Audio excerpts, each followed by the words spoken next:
আপনারা background remove করতে চান, কিন্তু ব্যাকগ্রাউন্ড কোনো ওয়েবসাইট বা কোনো অ্যাপসে ব্যাকগ্রাউন্ড রিমুভ করতে গেলে কিন্তু ওয়াটারমার্ক দেখাচ্ছে।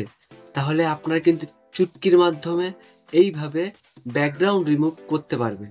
আর এই ওয়েবসাইটে আপনাকে কোনো ওয়াটারমার্ক দেখাবে না। আর এই ওয়েবসাইটে কিন্তু আপনার ফটো, ভিডিও সবকিছু ব্যাকগ্রাউন্ড রিমুভ করতে পারবেন আর মোবাইলের মাধ্যমে। চলুন স্টার্ট করি। আর ভিডিওটা যদি ভালো লেগে থাকে তাহলে একটা লাইক করে সাবস্ক্রাইব করে পাশে থাকবেন। ফার্স্টে আপনারা কি করবেন, চলে যাবেন গুগল ক্রোমে। যাওয়ার পর এখানে সার্চ করবেন আনস্ক্রিন ব্যাকগ্রাউন্ড রিমুভ। সার্চ করার পর ফার্স্টে যে লিঙ্কটা আসবে আপনারা এই ফার্স্টের লিঙ্কে ক্লিক করবেন। ক্লিক করার পর এখানে দেখতে পাচ্ছেন আপলোড দ্য ক্লিপ। এই আপলোড দ্য ক্লিপে ক্লিক করে আপনারা ব্রাউজারে চলে যাবেন। ব্রাউজারে যাওয়ার পর আপনারা যেই ভিডিওটার ব্যাকগ্রাউন্ড রিমুভ করতে চান এখানে আপনারা আপলোড করে দেবেন। আপলোড করার পর এখানে কিছুক্ষণ টাইম নেবে। এই টাইমটা হয়ে যাওয়ার এরপর আপনারা দেখতে পাচ্ছেন এইখানে এই ভিডিওটার ব্যাকগ্রাউন্ড কিন্তু রিমুভ হয়ে গেছে।